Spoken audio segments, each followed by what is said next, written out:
Shanti Shanti. But the fact is that until we know this ultimate truth, that what our real identity is, we will not have fulfillment in life, and the society also will suffer from all kinds of violent thoughts. The violence will not go from the societies. There is no point in talking about no war, peace, etc. As long as violence is there in our mind, this war will also be going on. So this is a solution, as I said in the previous verse that vidyate hridaya granthihi chidyante sarva samshayaha shiyante chasya karmani tasmin drishte paravare. It's a threefold fulfillment, all-fold fulfillment of our personality. It makes our heart fulfilled. We don't look for anything else at all. As Bhagavad Gita says, yam labdhva chaparam labham manyate nadhikam tataha. By getting which, we will not look for any more anything. That it takes away the insufficiency which we are suffering from right from birth.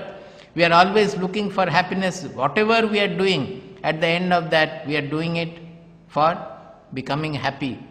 That is because of an insufficiency in our being, that we are not happy, we are not fulfilled. That is why we are looking for happiness everywhere. Now, as Bhagavad Gita says, yam labdhva cha aparam labham manyate na adhikam tataha. By getting which, nothing else will be thought of as more than this. We will not look for any more anything at all. That means we become sufficient, we become fulfilled. Similarly, vidyate hridaya granthi chidyante sarva samshayaha. All the doubts of the intelligence will be going. There won't be any more doubt in our intelligence. So intelligentially also we will become fulfilled. Shiyante chasya karmani. He becomes kritakritya. He does not feel anything more he has to do. He does not feel about the past, about the future, that I had done this or I have to do this. Nothing is there. So he becomes fulfilled. All-fold fulfillment comes. And when it is applied to the society also, it gives a very universal vision of the entire globe, entire society, entire nature. So there lies the ultimate solution of individual human being as well as the human society, as well as nature. So such a discovery, will it not be the greatest discovery of the world? This discovery our rishis had made thousands and thousands of years ago. But we all, even now, we don't pay heed to it. We don't regard it. We don't honor it, the discovery. We are always swayed. We are always deluded by the glorious appearance of all the scientific and technological discoveries. But that has never taken us to any more of happiness in our life. So, he said that in looking for this Atma, for which the sadhana he has already discussed, he said that you should not look for anything which will come up, that as we have, often we have the misconceptions that suddenly I will see light like 1,000 suns coming up, or some blue light, green light, or yellow light, or golden light, or something will come up. It is not that kind of a Atma Sakshatkara, is not that kind of a vision at all. Because there is no duality there, that I will discover something and I am different, and what I discover is something before me. If I discover something which is different from me, then it becomes an object before me. It is not the subject self which I am. So that we have to always remember. What are we expecting while meditating, contemplating, or analyzing and getting into aiming self-realization? What are we aiming at? That has to be very clear. Unless we are clear about the lakshya, we cannot expect to have success in our pursuit. So it's very important that way. Next we go to further clarification. Immediately he says, next verse, na tatra suryo bhati na chandra tarakam, na tatra suryo bhati na chandra tarakam, nema vidyuto bhanti kutoyam agnihi, nema vidyuto bhanti kutoyam agnihi, Tameva bhantamanubhati sarvam तमेव भान्तमनुभाति सर्वम् tasya bhasa sarvamidam vibhati. तस्य भासा सर्वमिदं विभाति. This shloka appears in Kathopanishad also. This is a very important shloka. Na tatra suryo bhati na chandra tarakam न तत्र सूर्यो भाति न चन्द्रतारकम् nema vidyuto bhanti kutoyamagnih नेमा विद्युतो भान्ति कुतोऽयमग्निः tameva bhantamanubhati sarvam तमेव भान्तमनुभाति सर्वम् tasya bhasa sarvamidam vibhati. तस्य भासा सर्वमिदं विभाति. Now, he said that tat shubhram jyotisham jyotihi tad yad atmavido viduhu. From the word of shubhra jyotihi, naturally people will be deluded that I am going to discover something which will be like white light or brilliant light. He is correcting here immediately. The corrective sloka is coming right after that. What is that? Na tatra suryo bhati na chandra tarakam nema vidyuto bhanti kuto ayam agnihi. That there neither the sun shines nor the stars or the moon. Even these lightnings, the sparkling lightnings, they are not there. Where is the question of this fire being there? Our inner identity is often compared with fire. In previous shlokas they will say that the real fire is not in the Homakunda, the real fire is within. But what is that fire, what is that light we are talking about? He says that the sun does not show. We can interpret it in two manners. That is, the sun is not able to show this light. Another is, direct meaning is, there is no sun, brilliant sun, no stars, no moon there. Not even the lightning, not what to speak of the fire, the Agni. Because it is not like a sun, brilliant sun coming up. In Bhagavad Gita 11th chapter, Arjuna says, Divi Surya Sahasrasya Bhavet Yugapaduttita. Divi Surya Sahasrasya Bhavet Yugapaduttita. That is, even if thousands of sun had risen in the horizon, that kind of a light.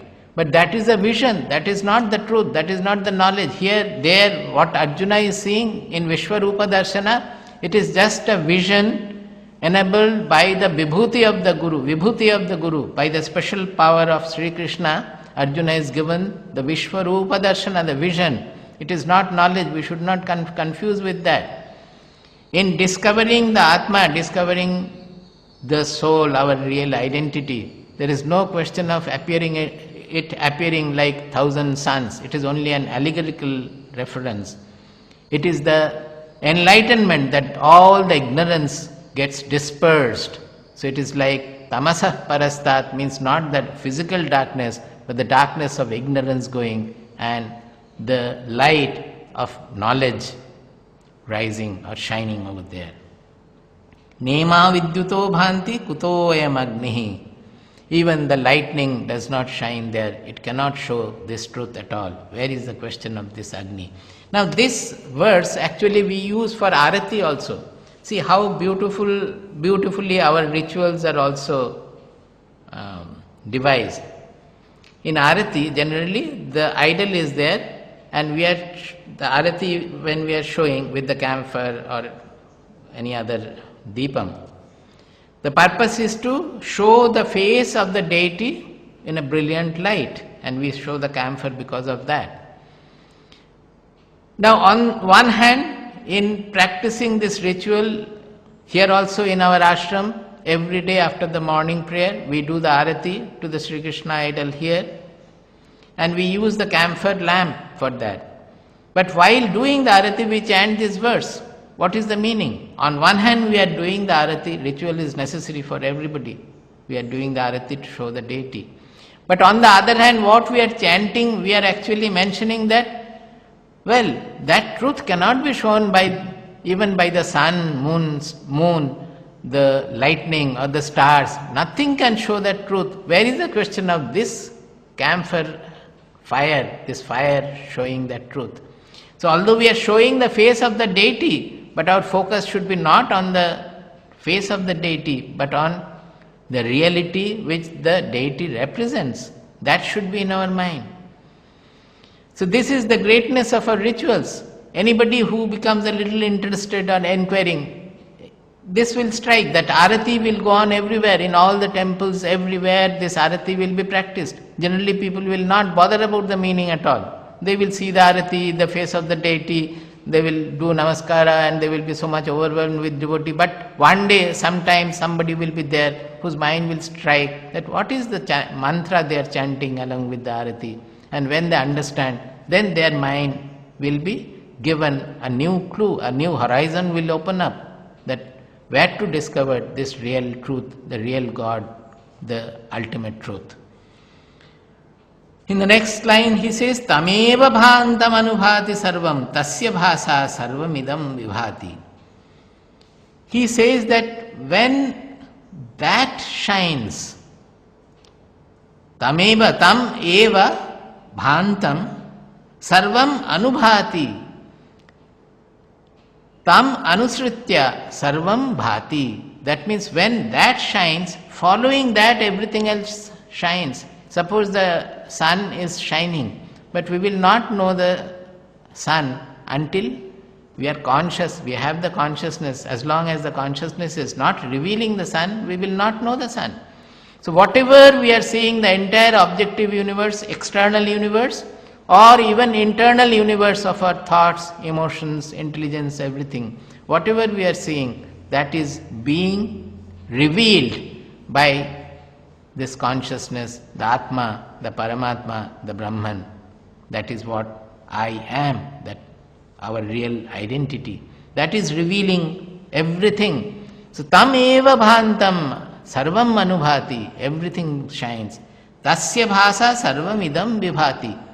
See, they have used this bha so many times, in so many ways they have used. Bha means prakasha, means illumination. Generally it means the physical light.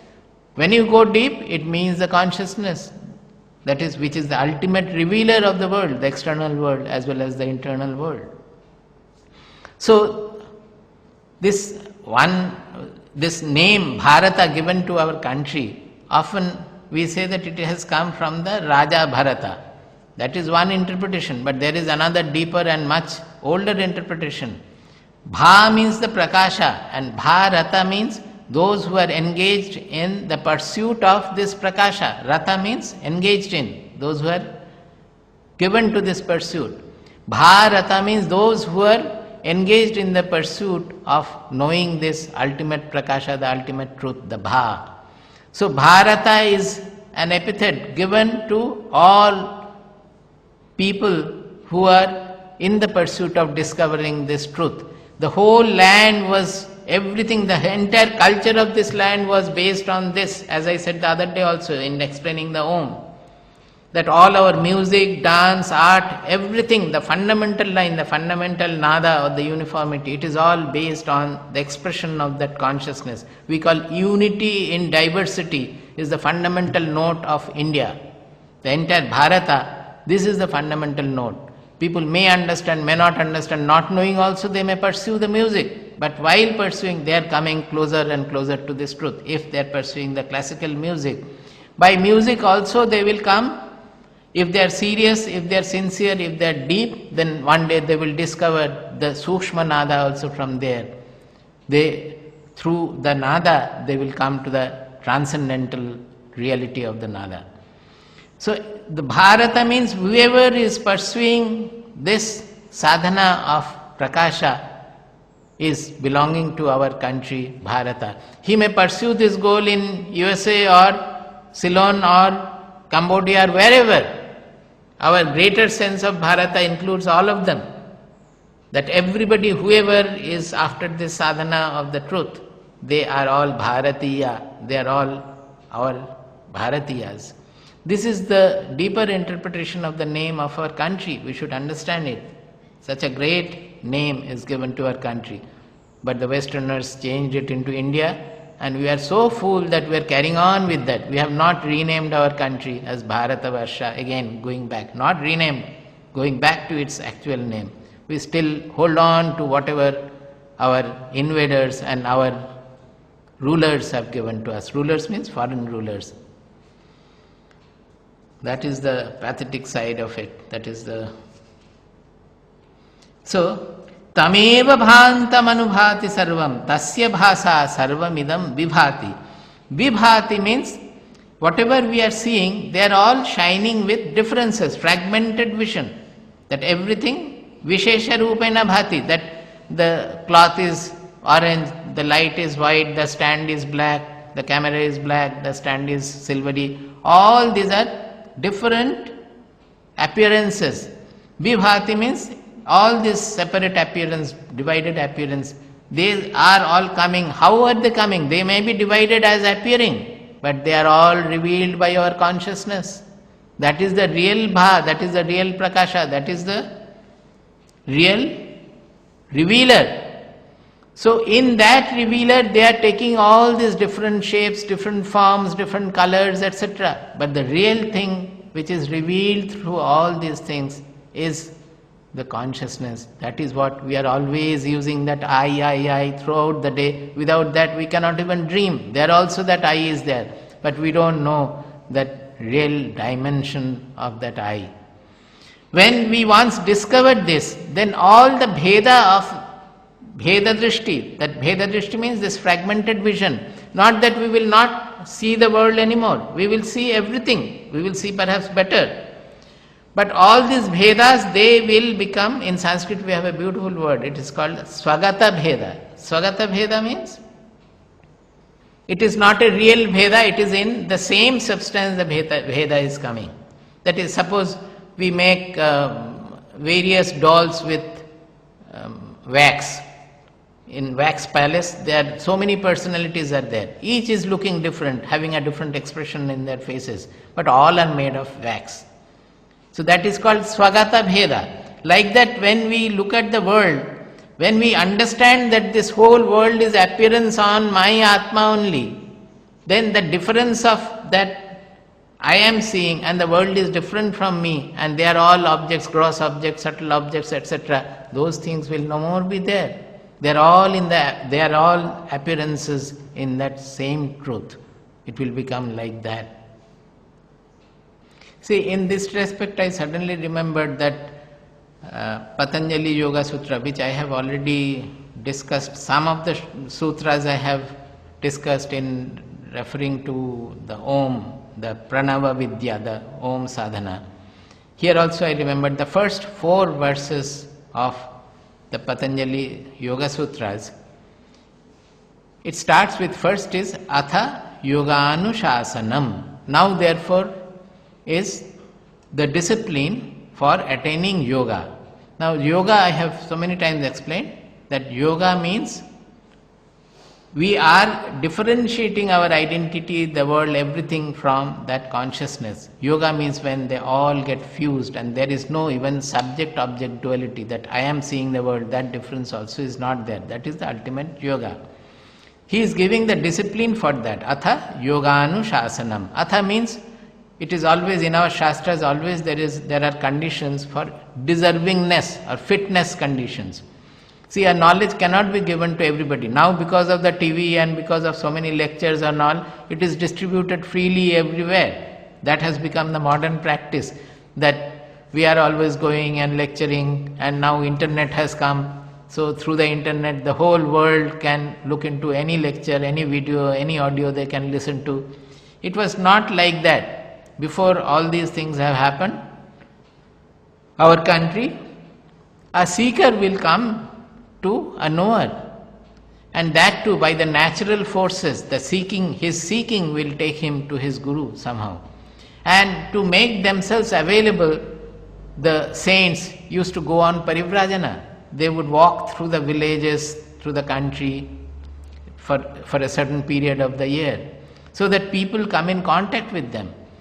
And when they come in contact with them, some good things will be propagated in the society. That was the way of propagation. In the process, they will find out some fit disciple also, some seekers who are really interested in pursuing the knowledge. That is the way it was given.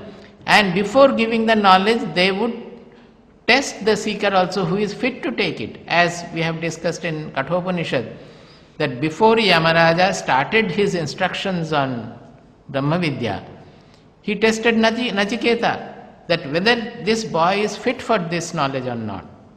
For everybody, this fitness was extremely important, even for Astra Vidya also. In Dhanurveda, that is which was discussing our archery, etc., the Guru will always test the Shishya for giving the lessons. Suppose a very powerful Astra is given to a person whose mind is not bridled, whose mind is not disciplined. He will do havoc in the society. Suppose nuclear bombs, if they fall in the hands of the terrorists, what will happen?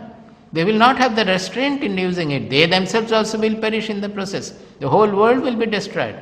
That is what was going to happen with Ashwatthama also, when he discharged the Brahmastra, but he did not know how to take it back. He wanted to take the Sudarshana Chakra of Krishna, but Krishna smiled and said that you take it, but he could not lift it also. So in giving any powerful, the more powerful is the knowledge, the more test will be there for fitness. So this atha actually refers to the fitness for giving this knowledge of the Yoga Sutras. Everywhere it will be there, even in Brahma Sutras also it is there. Athato Brahma Jijnasa. Atha, Ataha, Brahma Jijnasa. And Shankaracharya has written quite a few pages on this. Why this Atha and Ataha? Because the fitness, the sadhana chatushta is the main thing there to give the Brahma Vidya. Atha yoganuशासनम, that means he is giving the discipline of yoga for those who are fit for that. Then the second sutra says, yogash chitta vritti nirodhaha. He says that yoga is defined as chitta vritti nirodhaha. That means when the mind is free of all vritti. See, vritti means not only seeing the external things or dreaming or thinking something mentally. It is not just. Suppose even any concept of God is there in my mind, that also is a vritti. That is, whenever our consciousness takes a form, that is the vritti for us. So when we are seeing the external world, all the world is appearing like vritti within. I will not see the room unless the room appears in my mind. We will not be able to see. That room, that building is the vritti in the mind. If I am thinking of my mother or father, then that is a vritti in my mind. Similarly, when I am thinking of God also, whatever concept I have about the God, that is a vritti in my mind. When all these vrittis go, then that is called yoga, Patanjali says.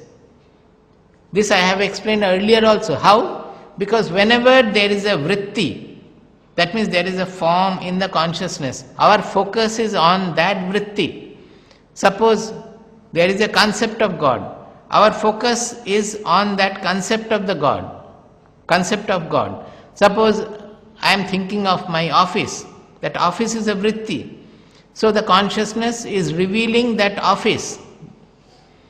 So what is happening is that consciousness is always engaged in revealing something, it is always getting engaged in that small vritti, be it any external object or internal object of thought, emotion or concept or anything.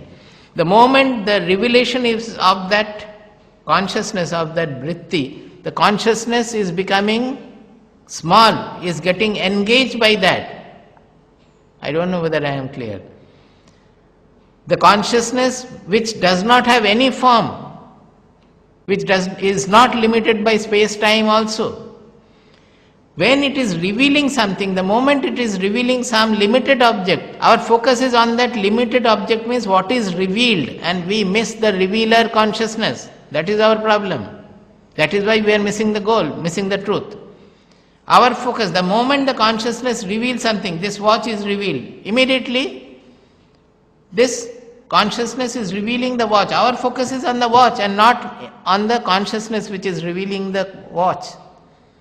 So as long as there is vritti, our focus will be on the vritti. So when no vritti is revealed, nothing is revealed, then the consciousness reveals itself. And we get to know, who am I?